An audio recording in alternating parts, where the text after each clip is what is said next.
Gold hub తాకట్టులో ఉన్న బంగారాన్ని విడిపించి కొనబడును. అదే రోజు ఆన్లైన్ ధరకు కొని డబ్బులు ఇవ్వబడును. సహజంగా వ్యక్తుల గురించి నేను మాట్లాడను, ప్రత్యేకించి జ్యోతిష్కుల గురించి మాట్లాడను, ఎప్పుడు మాట్లాడలేదు.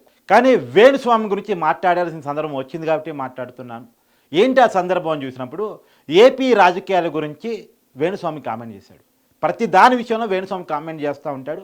అలానే ఏపీ రాజకీయాల్లో గెలుపోవటం మీద వేణుస్వామి కామెంట్ చేశాడు.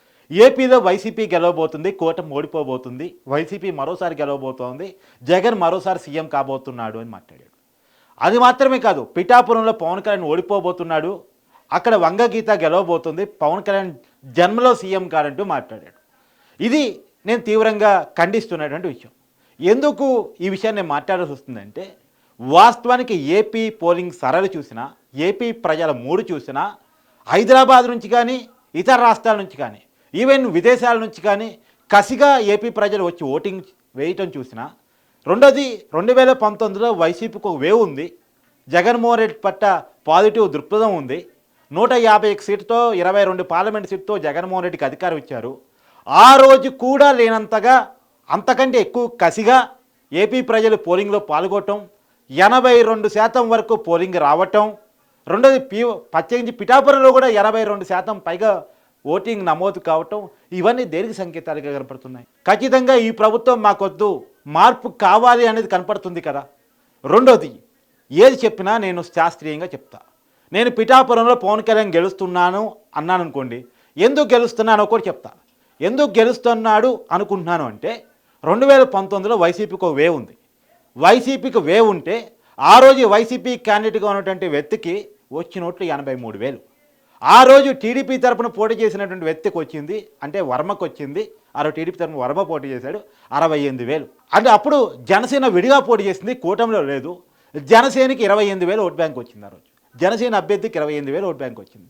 ఆ రోజు కనుక 2019లో వైసీపీ వేవ్ ఉన్న సమయంలో, జగన్ పట్ల జనంలో పాజిటివ్గా ఉన్న సమయంలో, టీడీపీ మీద వ్యతిరేకత ఉన్న సమయంలో కూడా టీడీపీ జనసేన కలిసి పోటీ చేసి ఉండుంటే ఖచ్చితంగా కూటమిదే విజయం.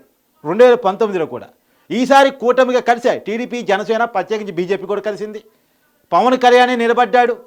పిఠాపురం ప్రజల్లో ఓటింగ్ పర్సెంటేజ్ పెరిగింది, అక్కడ ప్రజల మూడి పెరిగింది, ప్రభుత్వం మీద వ్యతిరేకత పెరిగింది. 2019లో ఉన్నటువంటి జగన్కున్న వేవ్ ఇవ్వలేదు, ఎంతో కొంత ప్రభుత్వ వ్యతిరేకత ఉంది. నేను తక్కువ ఉందా ఎక్కువ ఉందనొచ్చు, మీరు తక్కువ ఉందనొచ్చు, ఏదైనా అనొచ్చు, కానీ ఎంతో కొంత అయితే ప్రభుత్వ వ్యతిరేకత ఉంది. పోయినసారి ఉన్న పాజిటివ్నెస్ లేదు, ఆ ఒక్క ఛాన్స్ ఇవ్వాలనే దృక్పథం లేదు. కాబట్టి పవన్ కళ్యాణ్ ఓడిపోడు, గెలుస్తాడు అని నేను చెప్పగలను. కానీ ఏదేంటో చెప్తాడు, ఏదో జ్యోతిష్యం చెప్తుంది, జాతకం చెప్తుంది, అందుకే పవన్ కళ్యాణ్ ఓడిపోతాడని చెప్తాడు. ఈయన చాలాసార్లు చెప్పాడు, చాలా చెప్పాడు. నిజమైనయా? కొన్ని నిజం కావచ్చు, కొన్ని నిజం కాకపోవచ్చు. ఇప్పుడు దానికి నిజం కానీ కూడా చెప్పే ప్రయత్నం చేస్తా. తెలంగాణలో కేసీఆర్ బీఆర్ఎస్ పార్టీ మళ్ళా గెలుస్తుందని చెప్పాడు. ఎవరు గెలిచారండి? ఎవరు గెలిచారు తెలంగాణలో? మొన్న జరిగినటువంటి తెలంగాణ అసెంబ్లీ ఎన్నికల్లో ఎవరు గెలిచారు? కేసీఆర్ ఓడిపోయాడు కదా, కాంగ్రెస్ గెలిచింది కదా, 64 సీట్లతో కాంగ్రెస్ గెలిచిందో మీ అందరూ చూశారు కదా. మరి వేణుస్వామి చెప్పింది అబద్ధమైంది కదా. ప్రభాస్కి పెళ్లి జరిగిద్ది అన్నాడు లాస్ట్ ఇయర్, ఈ సంవత్సరం పెళ్లి జరిగిద్ది అన్నాడు. ఇంతవరకు ప్రభాస్కి పెళ్ళయిందా? ప్రభాస్ లాస్ట్ సినిమా ఫెయిల్ అన్నాడు. ఒకసారి లాస్ట్ సినిమా ప్రభాస్ కలెక్షన్స్ చూడండి, ఒకసారి గూగుల్లో కూడా చూడండి. నేను చెప్పేది ఏముంది? ఎన్నిసార్లు వేణుస్వామి ఫెయిల్ అయ్యాడు? చాలాసార్లు ఫెయిల్ అయ్యాడు వేణుస్వామి. ఇవాళ ఏపీ రాజకీయాల మీద వేణుస్వామి మాట్లాడుతున్నాడు. నేను మా ఊరికైతే సరే ఎవరి అభిప్రాయం వాళ్ళు చెప్పుకుంటారు. చాలామంది చెప్తున్నారు వైసీపీ గెలిచిందని, చాలామంది చెప్తున్నారు కూటమి గెలిచిందని. సరే ఎవరి అభిప్రాయం వాళ్ళదని అనొచ్చు. కానీ వేణుస్వామి లాంటి జ్యోతిష్కులు బెట్టింగ్ మాఫియాకు ఉపయోగపడుతున్నారు. ఒక అనుమానం, అసలు బెట్టింగ్ మాఫియా కోసమే మాట్లాడుతున్నారా అని. బెట్టింగ్ మాఫియా కోసమే వేణుస్వామి మాట్లాడుతున్నారని ఒక అనుమానం. నేను వేణుస్వామికి ఛాలెంజ్ విస్తున్నాను. నేను పిఠాపురంలో పవన్ కళ్యాణ్ గెలిస్తే నేను జ్యోతిష్యాన్ని మానేస్తావా? చెప్పడం, ఇలాంటి అబద్ధాలు చెప్పడం, జనాన్ని మోసం చేయడం మానేస్తారా? నేను స్ట్రైట్గా వేణుస్వామిని అడుగుతున్నాను. నేను చెప్పడం మానేస్తా, నేను కెమెరా ముందుకు రావడం మానేస్తా. నేను ఛాలెంజ్ విసురుతున్నా. చెప్పు వేణుస్వామి, నువ్వు కూడా ఇలాంటివి చెప్పడం మానేస్తావా? నువ్వు సెలబ్రిటీ స్వామి అని చెప్పుకుంటావు కదా. అంటే వాస్తవానికి ఏంటంటే జ్యోతిష్కుడు ఎలా ఉండాలి నేను ఒక చెప్తా. జ్యోతిష్యం అంటే ఏందో చెప్తా. ఫస్ట్ జ్యోతిష్యం అనేది స్థూలమైనటువంటిది అంటే సహజంగా గ్రహాల స్థితిగతులు చెప్తుంది, నక్షత్రాల స్థితిగతులు చెప్తుంది, తర్వాత తిథి, తర్వాత ఎప్పుడు పౌర్ణమి, ఎప్పుడు అమావాస్య చెప్తుంది, తర్వాత ఎప్పుడు పండుగలు జరుపుకోవాలో చెప్తుంది. ఇవన్నీ కూడా జ్యోతిష్ శాస్త్రం చెప్తుంది. అది స్థూలమైనటువంటిది, అందరు సమాజానికి సంబంధించినటువంటిది, అందరు మనుషులకి సంబంధించినటువంటిది. వ్యక్తిగత జాతకాలని జ్యోతిష్యం చెప్పదు, దానికి వ్యతిరేకం. వ్యక్తిగత జాతకాలు ఎవరైనా మీకు చెప్తాం అనుకుంటే అది పొరపాటు. కొంతమందికి జాతకాలు 10 మంది చెప్పారనుకోండి, ఒక ఇద్దరికి నిజంగా కావచ్చు, ఒక 8 మందికి అబద్ధం కావచ్చు, కానీ ఆ ఇద్దరు మాకు నిజమైంది అనే ప్రచారం తీసుకెళ్తారు కాబట్టి ఆ జ్యోతిష్కుడికి పేరు ఏర్పడుతుంది. అంతేగాని వ్యక్తిగత జాతకాలను జ్యోతిష్ శాస్త్రం ఎంకరేజ్ చేయదు. జ్యోతిష్ శాస్త్రం అనేటువంటిది స్థూలమైనటువంటిది. ఇంకోటి కూడా చెప్తా, జ్యోతిష్యుడు ఎలా ఉండాలి అంటే నథింగ్ బట్ డాక్టర్ లెక్క ఉండాలి. అంటే ఓ జ్యోతిష్కుడి దగ్గరికి ఒక అనుమానంతోనో, ఒక బాధతోనో, ఒక భయంతోనో ఒక సామాన్యుడు అప్రోచ్ అయ్యాడనుకోండి, వాడికి ఒక మంచి చెప్పాలి.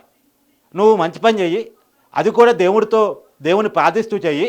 ప్రతి సోమవారం శివుని కొలు, లేదా ప్రతి శనివారం వెంకటేశ్వర స్వామిని కొలు, ప్రతి మంగళవారం ఆంజనేయ స్వామి జపం పెట్టుకో. ఇలా ఏదో ఒక దేవుడి పేరు చెప్పేసి ఒక మంచి పాజిటివ్ థింకింగ్ వేతో ఒక సొల్యూషన్ ఇచ్చి పంపాలి. అలా కాకుండా ఒక నెగిటివ్ షేడ్లో పలానా ఓడిపోతాడు, పలానా నాశనం అయిపోతాడు, పలానోడి జీవితంలో పలానది ఎప్పటికీ కాడు, ఇలా చెప్పడం జ్యోతిష్ శాస్త్రం యొక్క పద్ధతి కాదు, దాని నేచర్ అది కాదు. ఇలాంటి వాళ్ళ వల్లే జ్యోతిష్ శాస్త్రం చెడపేరు వచ్చేది.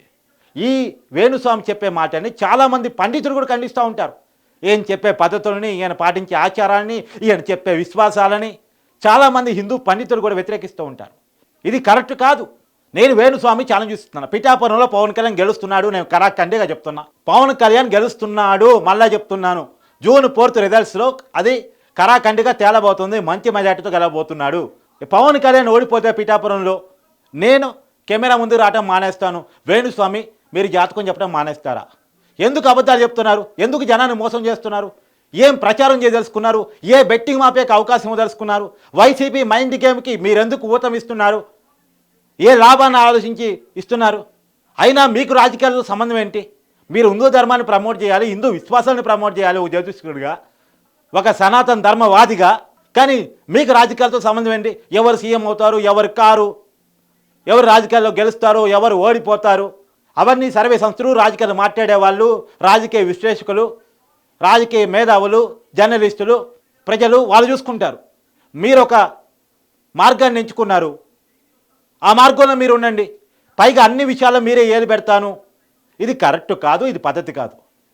చాలామంది జాతకాన్ని నమ్మే వాళ్ళకు కూడా నేను సూచిస్తున్నా, ఇలాంటివి నమ్మొద్దు, ఇలాంటి వాళ్ళని నమ్మొద్దు.